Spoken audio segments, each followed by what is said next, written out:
অজিত দোভাল খুব নামকরা মানুষ এই অর্থে, বা ভারতের নিরাপত্তা উপদেষ্টাকে খুব আমরা যারা কাজ করতাম, সংবাদপত্রে কাজ করতাম, রাজনৈতিক খোঁজ রাখতাম, তারা হয়তো মাঝে মধ্যে জানতাম যে ভারতের নিরাপত্তা উপদেষ্টা এই, ভারতের নিরাপত্তা, আমেরিকার নিরাপত্তা উপদেষ্টা ওই। কিন্তু অজিত দোভাল বাংলাদেশের আমজনতার অনেকের মধ্যে একটু পরিচিত হয়েছেন। পরিচিত হওয়ার মেইন কারণ হলো 5 আগস্টে শেখ হাসিনাকে সেভ করে নিয়ে যাওয়া, এবং এই সেভ করে নিয়ে যাওয়ার পেছনে ভারতীয় সেনাপ্রধান উপেন্দ্র দ্বিবেদী এবং অজিত দোভালের নাম খুব বেশি বাংলাদেশের মানুষ শুনেছে।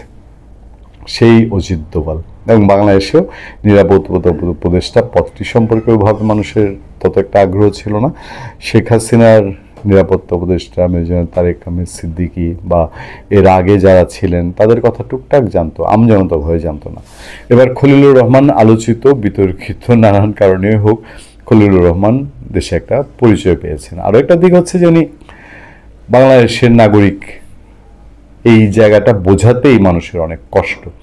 আপনি গুগল করবেন, আপনি উইকিপিডিয়ায় যাবেন, আপনি চ্যাট জিপিটিকে জিজ্ঞেস করবেন, দেখবেন বাংলাদেশে খলিলুর রহমানের তেমন কোনো, তার বাড়ি, অরিজিনাল বাড়ি কোথায়, তার পাসপোর্ট সম্পর্কে এক গাদা ইনফরমেশন আসে, তার দেশের বাইরের পাসপোর্ট। সেই অজিত দোভাল তিনি ডেকে পাঠিয়েছিলেন বলবো নাকি আমন্ত্রণ করিয়েছিলেন খলিলুর রহমানকে, এবং খলিলুর রহমান এবং অজিত দোভালের একটি মিটিং হয়েছে। সমস্ত পত্র পত্রিকা এবং আপনার যতগুলো আপনার ইন্টারন্যাশনাল মিডিয়া সহ, সেটা আমি যদি বলি যে বিবিসি সহ সব জায়গায় খবর এসছে যে দিল্লিতে ডক্টর খলিলুরের সঙ্গে অজিত দোভালের সাক্ষাৎ।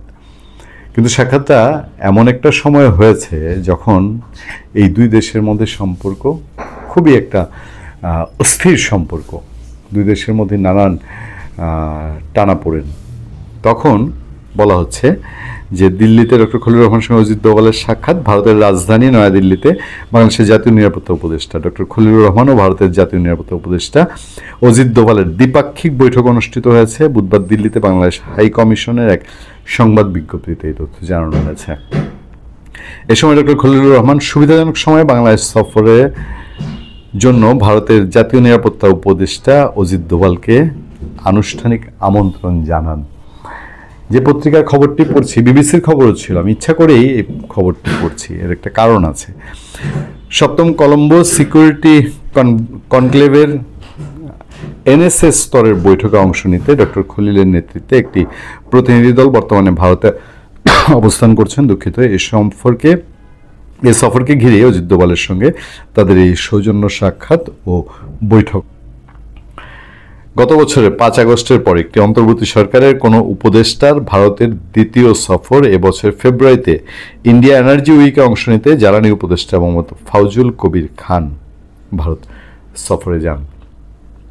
আমি কেন এই খবরটি বললাম, যখন বাংলাদেশে এবং বাংলাদেশে ফাটিয়ে ফেলছেন শেখ হাসিনা বিরোধী যারা, আমি দেখলাম যে গণ অধিকার পরিষদের রাশেদ খান বলছে যে শেখ হাসিনাকে ফেরত না দিলে ভারতের সাথে কূটনৈতিক সম্পর্ক নষ্ট করা হবে। তেমন একটা সময়ে যে পত্রিকা আমরা নিউজ পড়েছি, সেই পত্রিকাই আবার আরও একটি নিউজে বলছে যে ভারত কেন শেখ হাসিনাকে বাংলাদেশে ফেরত দিতে চাইবে না। আল জাজিরার বিশ্লেষণটা তুলে ধরেছে। আমরা আল জাজিরার এই বিশ্লেষণটা এর আগে সকালবেলায় আপনাদেরকে তুলে ধরে বলছে। মূল পয়েন্ট 2-3টা জায়গায় ভারত মনে করে শেখ হাসিনাকে ফেরত দিলে বাংলাদেশের ভিতরে ভারত বিরোধী অংশকে উস্কে দেওয়া হবে, তাদেরকে বিজয়ীর মতন দেখা হবে, ফলে ভারত বিরোধিতা আরও বাংলাদেশে তীব্র হবে, মানে ভারত বিরোধীরা বিজয়ী হয়ে যাবে, আর শেখ হাসিনাকে তারা মৃত্যুর কূলে ঠেলে দিবে না।